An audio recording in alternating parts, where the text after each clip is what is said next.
Hello friends, teach with Karan sir के YouTube channel पर एक बार फिर से आपका हार्दिक स्वागत है। CMA intermediate paper number 6 chapter number 3। Chapter number 3 के प्रीवियस क्लासेस के अंदर हमने बहुत कुछ कवर किया। आज हम बात करने वाले हैं इलस्ट्रेशन नंबर 7 की। इलस्ट्रेशन नंबर 7 को सबसे पहले आप ध्यान से समझिएगा और इसके बाद इसके ऊपर आप जो भी आपको कमेंट करना है वो करिएगा। एक्चुअली ये है कि इसको सबसे पहले हमने यही देखा था कि किसी भी सम को आपको करना है तो पहले उसको प्रॉपर तरीके से आप उसको समझना होगा कि एक्चुअल में वो सम क्या कहना चाहता। अब यहां पर अगर आप इलस्ट्रेशन नंबर 7 को देखेंगे तो mister O maintain his account on mercantile basis, उसने एक्यूरल बेसिस के हिसाब से इस अकाउंटिंग को किया हुआ। The following trial balance has been prepared from his books on 31st March 2022. उन्होंने अपनी बुक्स जो है वो 31st मार्च 2022 तक प्रिपेयर की हुई है। Making necessary adjustment for outstanding and accrued item as well as depreciation. आपको एडजस्टमेंट और आउटस्टैंडिंग और एक्रूड आइटम्स जो भी आपके हैं उसकी एंट्री आपको यहाँ पे करनी है, एडजस्टमेंट करना है। सबसे पहले हम ट्रायल बैलेंस देख लेते हैं। ट्रायल बैलेंस में plant and machinery, syndicator, sales, purchase, salaries, prepaid expenses. अब यहां पर आपको ध्यान से समझना है सर, यहां पर आपको प्रीपेड एक्सपेंसेस दे रखा है। अब प्रीपेड एक्सपेंसेस अगर आपको ट्रायल बैलेंस में दे रखा है, इसका मतलब वो लेजर ट्रायल बैलेंस में आया है। इसका मतलब कोई ना कोई ऐसी एंट्री पास हुई है कि प्रीपेड एक्सपेंसेस यानी कि प्रीपेड इंश्योरेंस अकाउंट्स की एंट्री पास हुई होगी, तभी जाके ये आपके ट्रायल बैलेंस में आता है। कोई भी ट्रांजैक्शन, कोई भी लेजर्स आपके ट्रायल बैलेंस में कब आता है? जब कोई न कोई एंट्री पास हुई होगी। तो यहां पर एंट्री हो चुकी है प्रीपेड इंश्योरेंस की, एडवांस रेंट की, आउटस्टैंडिंग सैलरी की, एडवांस सैलरी की, electricity charges, furniture, opening stock, outstanding charges, insurance, rent, miscellaneous, ये सब उन्होंने आपको यहां पे दे रखा है। बहुत ही लंबा ट्रायल बैलेंस है। और उसके additional information, salaries include 10,000 towards renovation of proprietor residence. Proprietor का जो रेजिडेंस था उसका रिनोवेशन हुआ, उसमें 10,000 की सैलरी थी, वो उन्होंने गलती से सैलरी अकाउंट में डाल दी। और क्लोजिंग स्टॉक अमाउंट 7,500 रुपीज। अब क्या पूछ रहा है, सबसे इतना आपने समझ लिया, लेकिन सबसे पहले क्वेश्चन क्या पूछ रहा है इसको ध्यान से समझ लीजिएगा।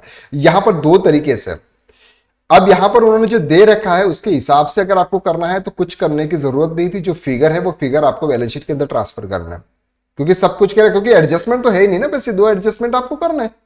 लेकिन यहां पर पूछा क्या mister however request to prepare trading profit and loss account for the year ended 31st March 2022 and balance sheet as on that date following case basis on accounting. ये सबसे मेन इंपॉर्टेंट है इस सम का। सर हम actually पूरा सम पढ़ लेते, लेकिन लास्ट की लाइन अगर हमने नहीं पढ़ी, लास्ट की लाइन में अगर हमने नहीं पढ़ी तो हमारा पूरा क्वेश्चन सर गलत हो जाएगा। 40 नंबर का या 16 नंबर का जितने भी नंबर का क्वेश्चन आया वो हमारा गलत हो जाएगा। तो आपको ये लास्ट लाइन पढ़नी है सर। ये केस बेसिस के हिसाब से आपको अकाउंटिंग करनी है। उन्होंने एक्यूरल बेसिस के हिसाब से अकाउंटिंग रिकॉर्ड की हुई है। उन्होंने किस हिसाब से रिकॉर्ड की है? एक्यूरल बेसिस के हिसाब से रिकॉर्ड किया। हमको किस हिसाब से करनी है?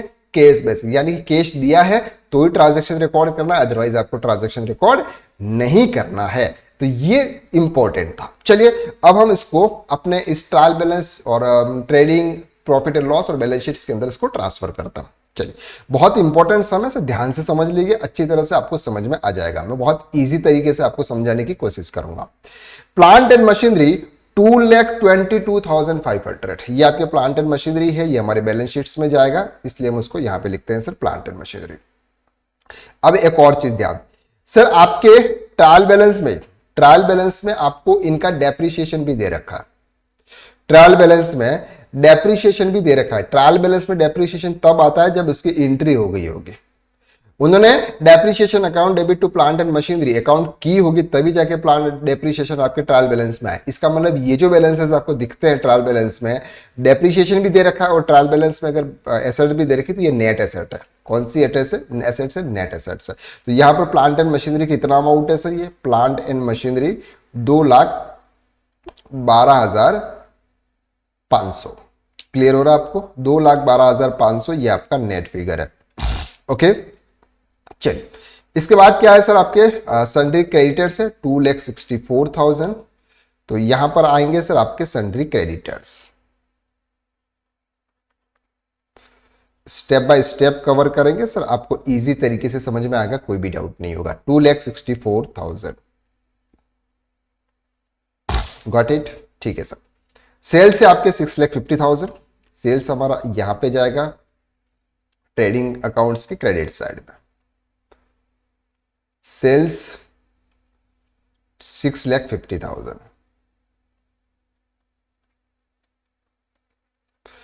इधर साइड में अगर पहले हमको ओपनिंग स्टॉक लिखना होगा, इसके बाद सर आता है परचेस। परचेज आपका कितना है सर, 4,20,000, तो आप यहां पे लिख लीजिएगा का सर 4,20,000, ओके, ठीक है सर।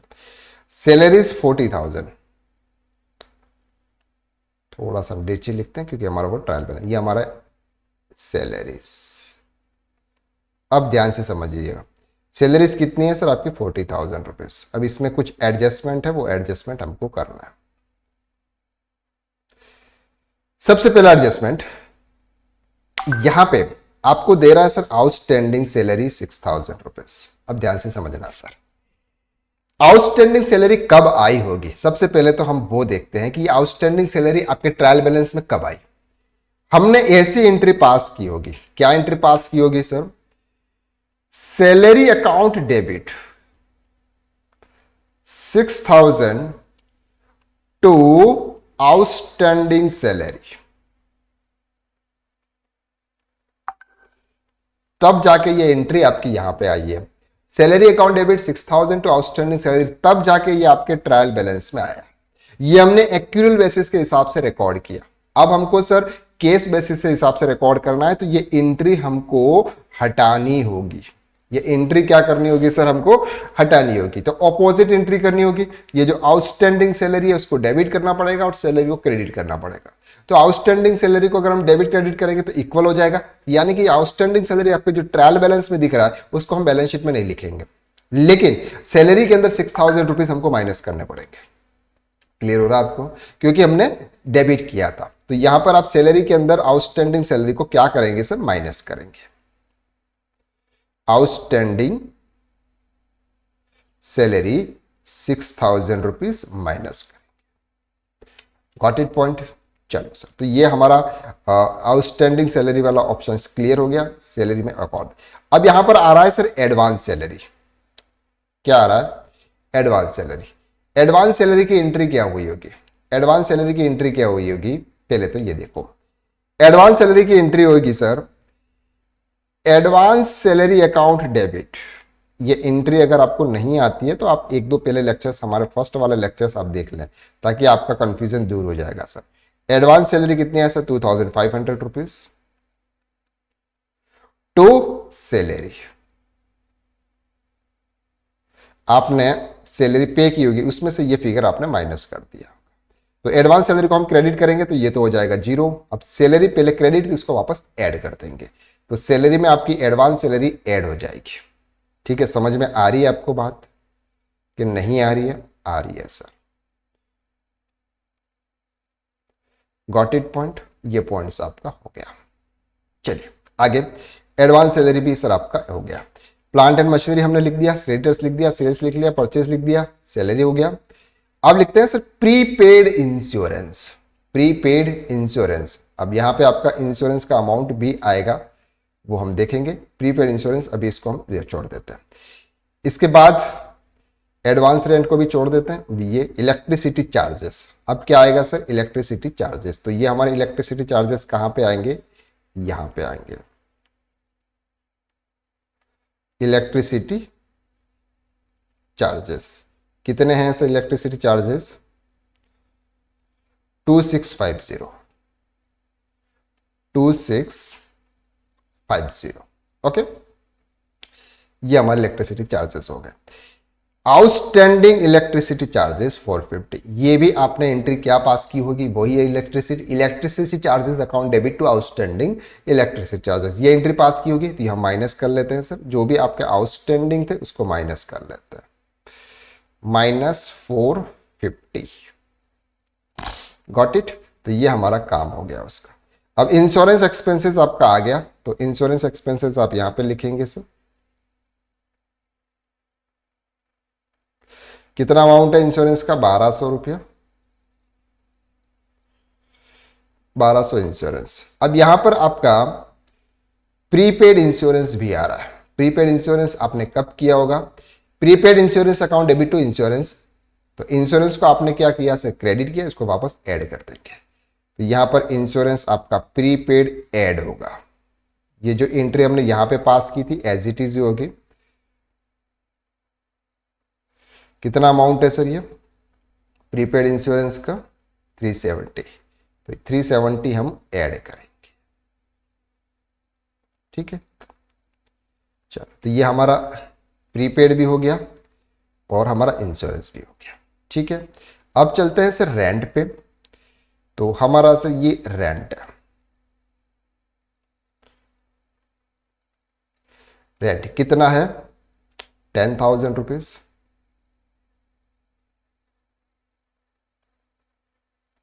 अब यहां पर कुछ और एडजस्टमेंट थे रेंट के रिलेटेड। एडवांस रेंट आपका यहां पे 2,000 रुपीज, तो एडवांस रेंट को हम ऐड करेंगे।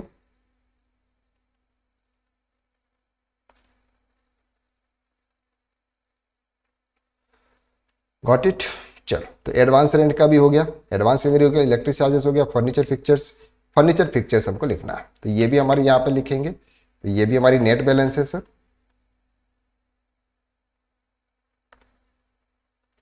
72,000। Got it. Opening stock 50,000 rupees, यहां पे हमारा ओपनिंग स्टॉक है सर 50,000 रुपीज। गॉट इट, ठीक है सर। ओपनिंग स्टॉक भी हो गया, फर्नीचर भी हो गया, इंश्योरेंस भी हो गया, रेंट भी हो गया। अब चलते हैं sir miscellaneous expenses. Miscellaneous expenses आपके यहां पे सीधे हम लिखेंगे 14,000 रुपये।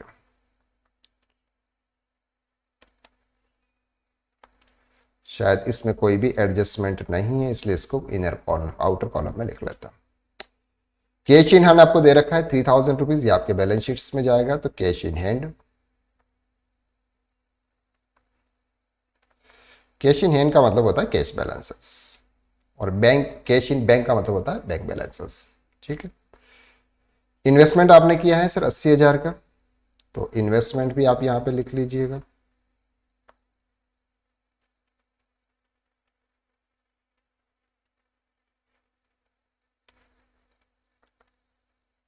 Got it. ड्राइंग्स आपने दे रखा है 24,000, तो ये आपके लायबिलिटीज में आएगा।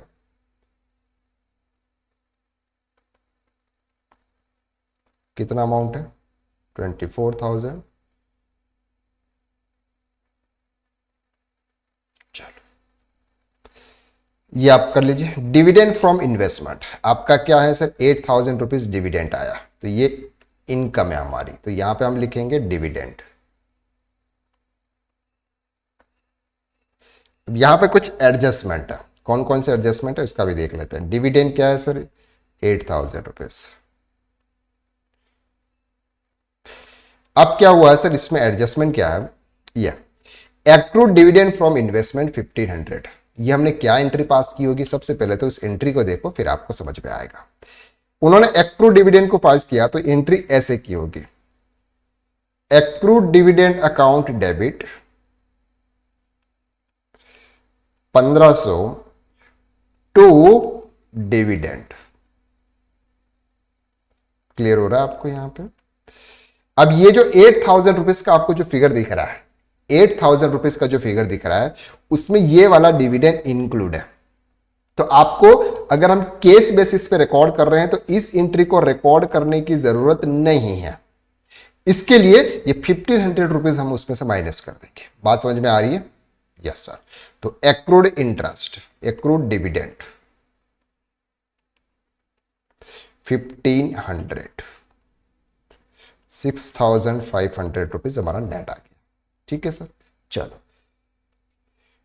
Depreciation on plant and machinery, ये हमारी इसमें जाएगा simple. Depreciation plant and machinery का कितना है सर? 3750 और 8000 और फर्नीचर का 8000, दोनों का टोटल यहां पे आ जाएगा। ठीक है, ये दोनों हो गया। कैपिटल अकाउंट से 2,11,970, यहां पे लिखेंगे कैपिटल 2,11,970। ठीक है, टेलीफोन चार्जेस है हमारी एक्सपेंसेस है, तो यहां पे लिखेंगे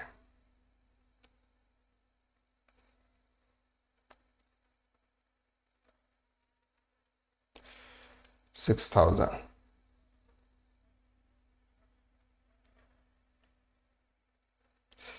सैंडी डेटर्स 1,70,500, ये हमारे यहां पे आएंगे।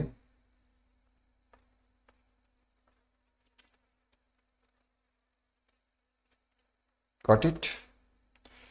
स्टेशनरी एंड प्रिंटिंग एक्सपेंस है, यहां पे आएगा sir.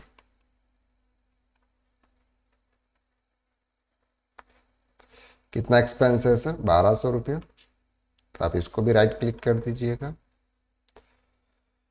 Then cash at bank 65,000, यानी कि बैंक बैलेंस है।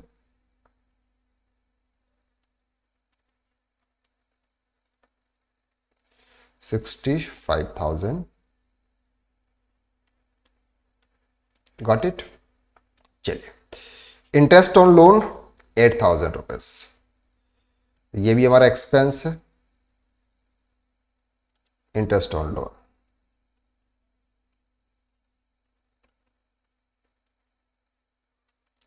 अब ध्यान से समझना, इसमें भी कुछ एडजस्टमेंट है। इसमें एडजस्टमेंट क्या है sir? Interest due but not paid, तो उन्होंने क्या एंट्री की होगी? Interest account debit to interest payable, यानी कि ये वाली एंट्री की होगी, तो उनको ड्यू वो अपन को माइनस कर देना है। तो नॉट मतलब ड्यू इंटरेस्ट जो नॉट पेड, तो 1,500 रुपया आपने पे नहीं किया है, तो 6,500 आपने कैश में एक्चुअल में 6,500 किया। लोन अमाउंट आपका 90,000 है, तो ये आपका लोन अमाउंट यहां पे लिख लेंगे 90,000।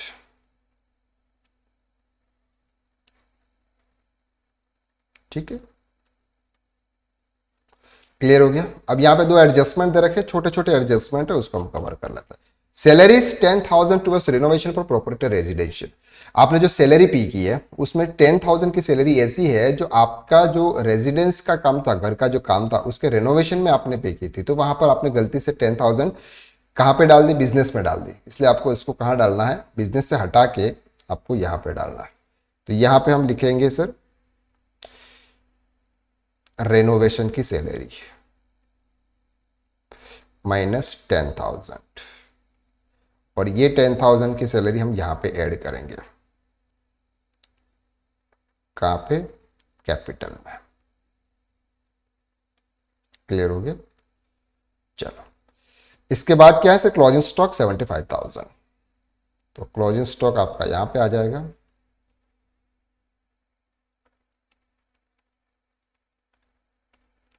बस, ये एडजस्टमेंट था।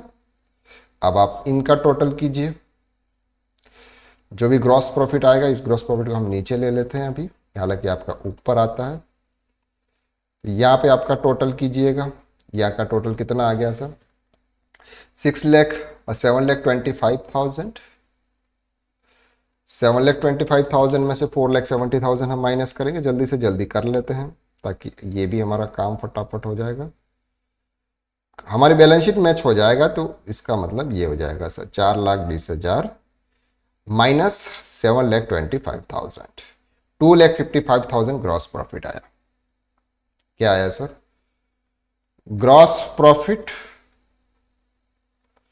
2,55,000, तो 7,25,000 आपका ये आया।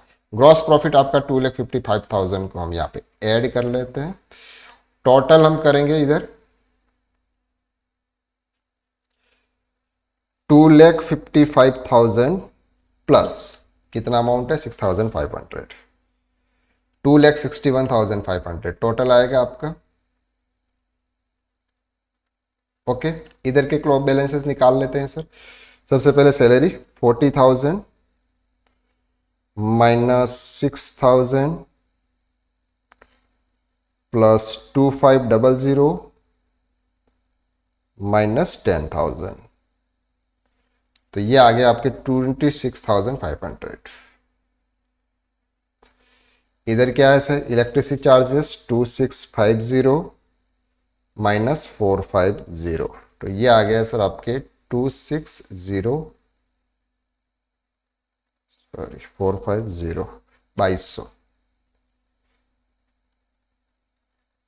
इंश्योरेंस में क्या है sir, 1200 plus 370 1570। Rent advance rent 12,000। Depreciation 37,500 plus 8,000 45,500। बाकी तो हमने कर दिया। चलो सबको ऐड करो, 26,500 प्लस 2200 प्लस 1570 प्लस 12,000 14,000 4,550 6,000 1,200 6,500। ये आ गया सर आपका 1,15,470 minus 26,1500 1,46,030 net profit. Net profit हम यहां पे ऐड करेंगे, 1,46,030। इसका टोटल निकालो, 1,46,030 प्लस 2,11,970 माइनस 24,000 माइनस 10,000 3,24,000 रुपया। ठीक है, क्लोजिंग स्टॉक हमने ऊपर लिख लिया था, क्लोजिंग स्टॉक ऊपर लिख लिया है, तो यहां पर भी हमको क्लोजिंग स्टॉक लिखना पड़ेगा 75,000। चल इसको ऐड करो, 2,02,500 plus 72,000 plus 3,000 plus 80,000 plus 175,000 plus 65,000 plus 75,000 6,78,000। इधर भी यही होना चाहिए, देख लेते हैं सर क्या है, 3,24,000 प्लस 264,000 प्लस 90,000 6,78,000। ये हमारी बैलेंस शीट मैच हो गई। कॉन्ग्रेचुलेशन सर, आपको बधाई हो कि आपकी बैलेंस शीट मैच हो गई। अगर इस तरह से बैलेंस शीट अगर हमारी एग्जाम के अंदर अगर मैच हो जाए तो 100%, यानी कि 16 का अगर मार्क्स का पेपर है, मतलब क्वेश्चन है, तो 15-16 मार्क्स का है तो 16 पूरे के पूरे आपके आ जाएंगे। बस थोड़ा थोड़ा छोटी छोटी चीजें आपको यहाँ पे ध्यान रखनी है। देखो सर, सॉम बहुत इंपॉर्टेंट था, ऐसे लगने में आपको इजी लग रहा होगा, लेकिन जब आप इसको प्रैक्टिकली करेंगे, खुद करेंगे, तो आपको समझ में आ जाएगा।